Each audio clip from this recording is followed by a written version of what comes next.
Hey guys, this is the Acteria Magic back at you. I got a question today. Is 5-color infect possible?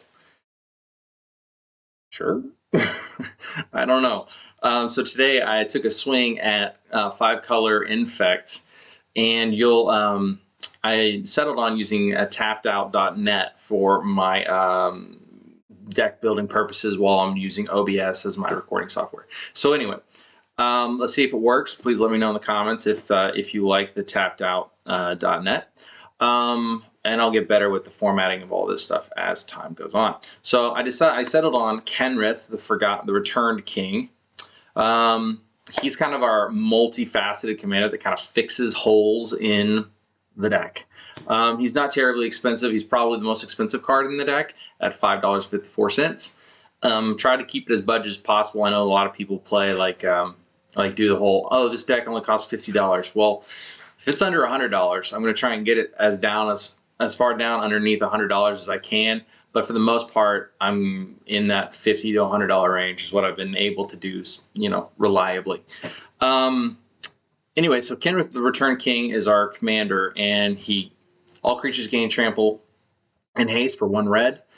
For a green and a colorless, put a 1/1 counter on target creature, which is super useful for infect creatures. Making them bigger is amazing.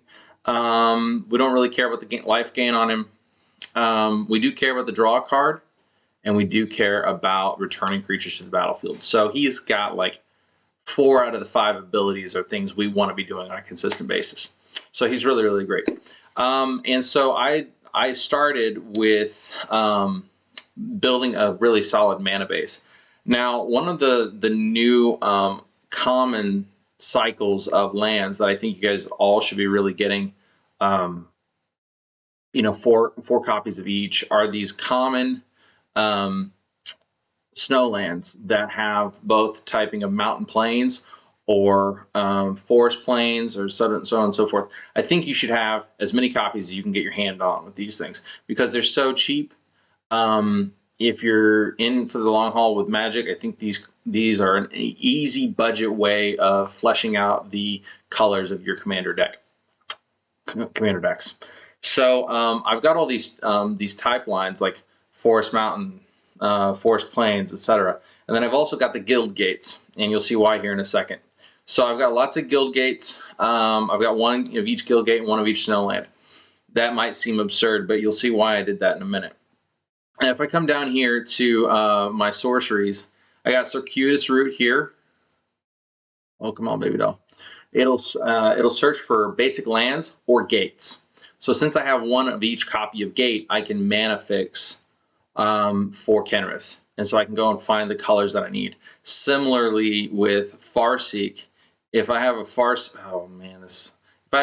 in my deck, now I can go and find any of those tapped snow-covered lands that have 2 types on them. So it's a really, really great, useful thing. Next, we have Shroud Claim that's kind of similar to Farseek, except for it only gets forests, but it doesn't say basic forests. So we can go, again, get any of those forests that happen to be a 2-color forest in our deck, and that's why we went with Circuitous Route, Farseek, and now Shroud Claim. That's probably one of the more expensive cards in the deck, Shroud Claim. Furthermore, there is 1 other creature up here at the top that also helps us mana fix, and that, my friends, is Gatecreeper Vine. He's not a terribly, he doesn't put it into play, but it puts it in your hand, but he goes and he gets any gate you want out of your deck and puts it in your hand so you can immediately start fixing your colors and mana. So that's why we really lean heavy. As if you look at the color distributions up here at the top, I can't find it. Anyway, the color distributions are really skewed to where we have more green than we really need in the deck, is what it says. But it's so that we consistently have our green sources so that we can go and fix our mana with our mana ramp spells.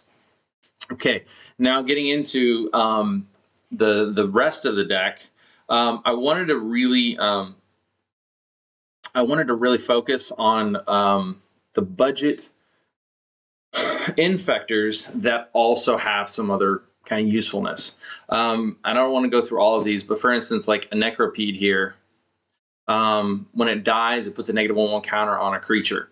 So that's kind of like a pseudo removal card, because now with our proliferate mechanics, we can start adding those -1/1 counters up and kill off their creatures. Another good example of this. Oh my goodness. Apparently tapped out is not going to work for this, guys. Ichor Rats, it has enters the battlefield, each player gets a poison counter, so that allows us to get those poison counters and start proliferating very quickly. There are some proliferate mechanics in here. I went with Evolution Sage, which is a landfall trigger. When land enters battlefield, proliferate, so you're going to increase those -1/1 counters, increase the number of poison counters, and that way you can consistently get it up, get the counters on them. Let's see. Brokos. So I included a couple, just a handful of mutate creatures. Brokos being the most disgusting of them for this particular deck, because he'll turn any of your 1/1 infectors into 6/6 infectors with trample, and he's really hard to deal with because he costs only 5 mana to come from the graveyard back into play. So you'll turn all your infectors into 6/6 tramples, and it's pretty gross. So that's why he's in there. Additionally, Beast Whisperer is another one of our more expensive cards. You've got to draw cards, and so that's why I put him in here. He's a one of, obviously, but there is Lifecrafters Bestiary, again, another budget way of drawing some more cards. We have some we have Double Strike on an equipment. We have Can't Be Blocked Except by Walls on an equipment. We have Pump Spells on an equipment, or sorry, on an artifact, and then an artifact that puts out 1/1. So after board wipe, we can repopulate the board. And so then we get down into our source. Most of our sorceries are either proliferating, like Tezzeret's Gambit, or they're finding us lands with like Kadama's Reach. And then our planeswalkers either have some kind of way of pumping our board or finding us more creatures. So there is that. Let's get, we're running out of time here, but the enchantments here are for some unblockability, some spot removal. We have Felidari's Retreat is kind of an all-star in this deck. It puts 1/1 counters on everything we have for a landfall trigger. And there's a sideboard down here for things that I didn't quite make the cut because I had to get down to that 900 card deck, and so that was one of the kind of interesting ones that you like think, why is this in the deck if all the other creatures already have Infect? I'm like, well, sometimes your opponents are doing making some really big creatures, and so if you just want the creature to be massively more lethal, you go to after the block step, and you give that creature that's unblocked now Tainted Strike, and instead of just taking 7 regular damage, which isn't that big a deal a lot of times in Commander, and now it's 7 Infect damage, and they're 3 points of damage away. Very, very cool card, very underrated card. Another one is this one, Soul's Fire.